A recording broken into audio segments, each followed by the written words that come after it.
Anfibios culturales. Divorcio entre ley, moral y cultura.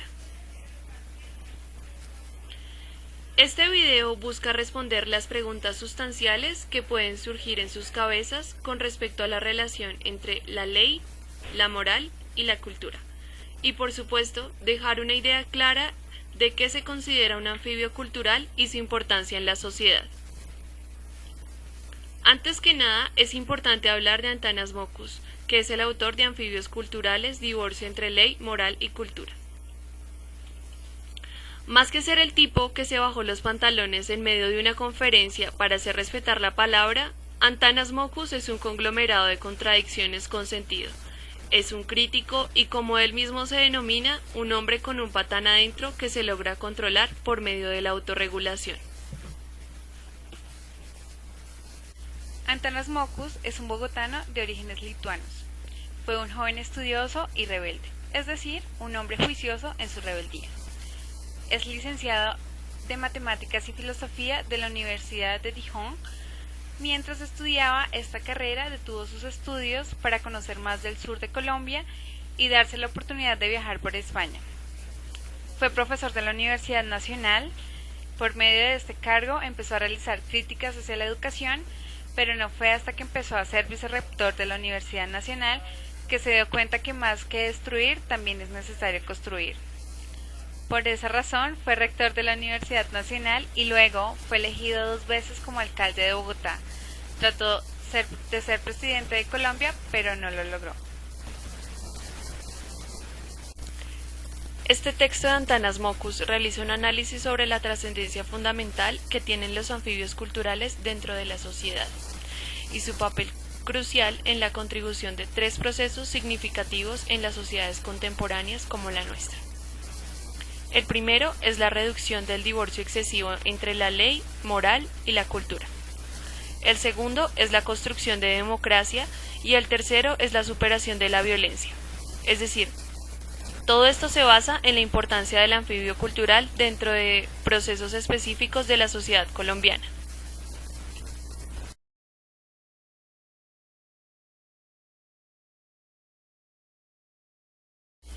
Para iniciar, vamos a hacer una aproximación a términos relevantes dentro de la ponencia. Ley. Las leyes son delimitadoras del libre albedrío de las personas dentro de la sociedad.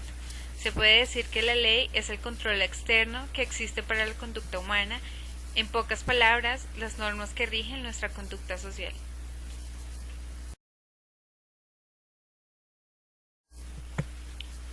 Moral. Este concepto ha limitado al mundo por mucho tiempo, y seguramente lo seguirá haciendo. Lo cierto es que la moral son las reglas, las normas o los consensos por las que se rige y se juzga el comportamiento o la conducta del ser humano dentro de la sociedad. De igual forma, la mayor parte de las sociedades humanas parecen compartir un núcleo de consensos sobre la inaceptabilidad de ciertas conductas ampliamente rechazadas. Por ejemplo, en nuestra sociedad, las mentiras ventajosas o hacerle daño a alguien que no se pueda defender son actos rechazados, pero que muchos practican por falta de moral. Cultura. La cultura tiene muchos conceptos, sin embargo, la acepción a la que se refiere Mokus está ligada al concepto anterior, es decir, a la moral.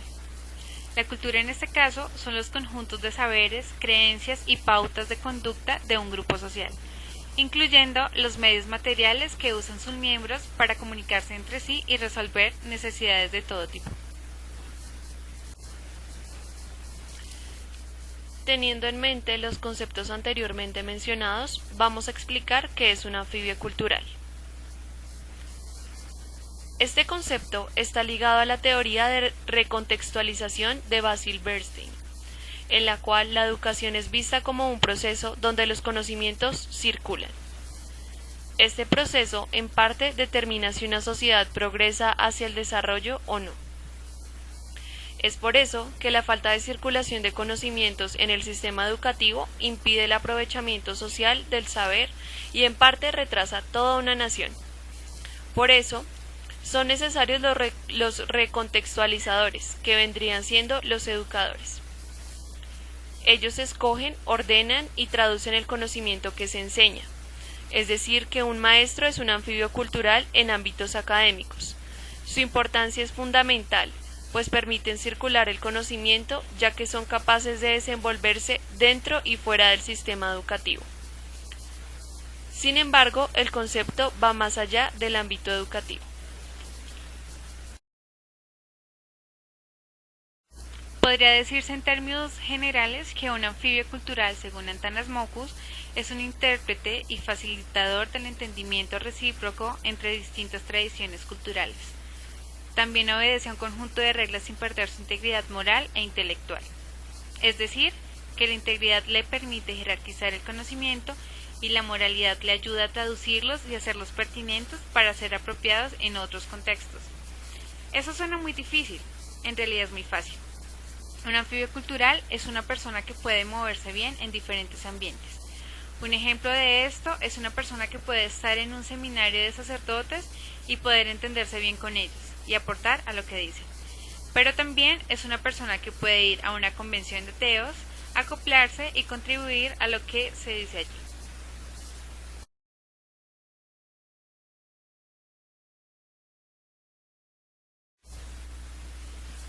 Teniendo claro que es un anfibio cultural, podemos hablar del divorcio entre la ley, la moral y la cultura, y cómo esto trasciende en la sociedad.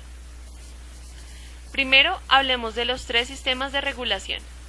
El primero nos muestra lo legalmente permitido. Lo legalmente permitido son un conjunto de normas acompañadas de una serie de instituciones que hacen que las mismas se cumplan.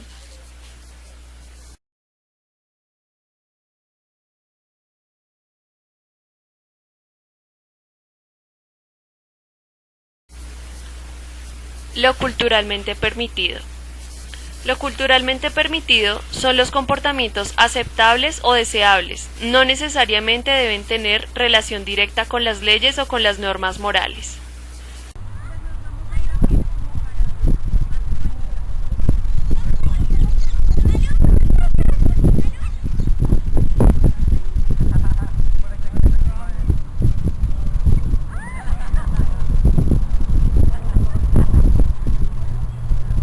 Bueno, para ejemplificar lo culturalmente permitido, pues voy a hablarles acerca de un ejemplo de la India. Podríamos relacionar la situación que viven muchas mujeres en la India, que son obligadas a deshacerse de sus hijas por presión social, ya que pues tener una hija conlleva muchos gastos para la madre y para la familia de esa hija, ya que cuando grande pues tienen que darle una dote al esposo que se case con ella, pues simplemente para que se case con ella. Entonces es muy doloroso que la hija al final se va con el esposo y con otra familia, y además se lleva los recursos de toda una vida. Entonces muchas mujeres son obligadas culturalmente a deshacerse de sus hijas por medio del aborto o asesinándolas. Esta práctica está aceptada culturalmente y muchas mujeres son presionadas a realizarla. Pero la ley no ampara esto, es un castigo y es un delito que las mujeres hagan esto. Sin embargo, ellas continúan haciéndolo por presión cultural. Mira, en esta ocasión les voy a hablar de lo moralmente válido. Heidi ya les mostró un ejemplo de cierta manera que eso es externo, la India, y todo lo que las mujeres pues tienen que padecer por algo culturalmente arraigado. Pero en esta ocasión yo quiero como compartir con ustedes un ejemplo que se da en nuestro país, exactamente en la zona de la Amazonía, donde se lleva a cabo un ritual que se llama el rito del pescado. En este rito del pescado, las niñas que van a tener su primera menstruación son sometidas durante varios días a una serie de experiencias para que de cierta manera queden como bien equipadas para el siguiente paso, que es un gran paso para las mujeres, es el de procrear. Entonces durante estos días a la niña la encierran en una casa, en una choza, donde recibe necesariamente agua o pocos alimentos muy livianos. También es expuesta a hacer unas carreras hacia un río, donde en el transcurrir de este camino se le van a presentar diferentes obstáculos ya propuestos anteriormente por también los otros integrantes de la comunidad. Mientras tanto, su madre, toda su familia están preparando como un gran banquete, por decirlo de alguna manera, bebidas fermentadas como la chicha, algo más de carne, bueno, sus productos locales. Después de esto y después de que la muchacha pues ha pasado por esta serie de pruebas, llega finalmente la gran ceremonia donde pues es como presentada como una mujer que va a ser capaz de procrear. Lo hemos incluido dentro de lo moralmente válido porque ella es parte de esa comunidad y ella acepta que es necesario cumplir con estos requisitos y que también, y seguramente ella también va a creer que las niñas que sigan después de ella también deben hacerlo para que todo siga funcionando como hasta ahora dentro de esta comunidad. Entonces, este fue el ejemplo de lo moralmente válido. En nuestro contexto, el divorcio entre lo legalmente permitido, lo culturalmente aceptado y lo moralmente válido es la consecuencia de que seamos una sociedad llena de incongruencias dentro de estos tres sistemas de regulación. Para ejemplificar mejor las cosas, hablemos de la realidad de Colombia. Todos le ponemos mucha esperanza a las leyes y creamos muchas, porque por medio de ellas nos sentimos protegidos y respaldados.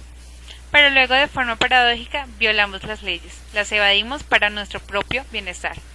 Esto es posible porque la conciencia nos autoriza a hacer una cantidad de excepciones a las leyes, porque tengo necesidad, nadie se va a dar cuenta o tenía que hacerlo.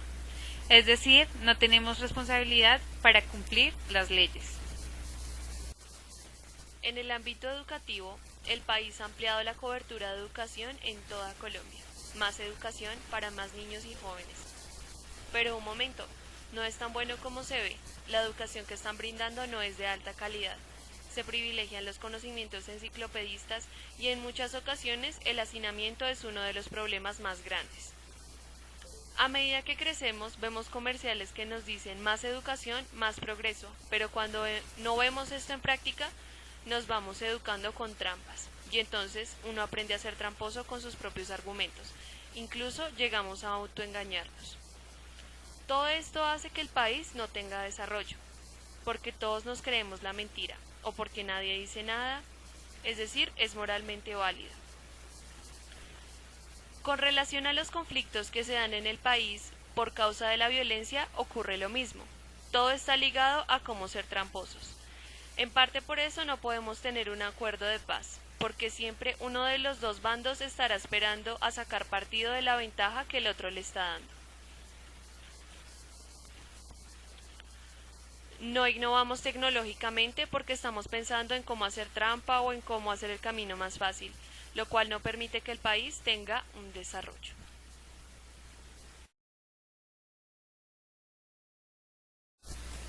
Pero no todo es triste. Ahí entra nuestro papel como anfibios culturales, ya que somos unos intensificadores de la vida social que ayudan a hacer evidentes las tensiones entre los tres sistemas de regulación. Es decir, que nuestro deber es hacerle ver a nuestros estudiantes las situaciones que moral, legal y culturalmente no están ligadas. Por ejemplo, si un estudiante de licenciatura en lenguas de la Universidad Pedagógica Nacional tuviera que leer 100 años de soledad para literatura colombiana, pero no tuviera el dinero para comprarlo, y supiera que podría robarlo sin tener consecuencias sociales o legales, ¿qué creen que haría ese estudiante? Seguramente sacaría el libro de una biblioteca. ¿Por qué? Porque reconoce las consecuencias morales que sus actos causan en las personas y en consecuencia al país y que al final repercuten en cada uno de nosotros. Entonces, es mediante pequeñas aclaraciones que se da a conocer la relación entre el respeto de las leyes, de las normas y los acuerdos que realizamos. Todo empieza por si el trabajo es para el miércoles, que tengo que entregarlo ese día y no otro. Todo está en respetar las reglas y los acuerdos, así tendremos un país un poco más justo y tal vez menos estancado. En conclusión, podemos decir que los anfibios culturales dentro de la educación son personas fundamentales porque permiten circular el conocimiento, ya que son capaces de desenvolverse dentro y fuera del sistema educativo. En términos de democracia, un anfibio cultural es una persona que puede hacer cambiar con un argumento la opinión de todos para el bien de la comunidad. Y en el caso de las situaciones violentas con relación a Colombia, el anfibio cultural es un intérprete y un facilitador del entendimiento recíproco entre distintas tradiciones culturales. Por esa razón, En un contexto de alta diversidad social y cultural puede ser un factor de paz.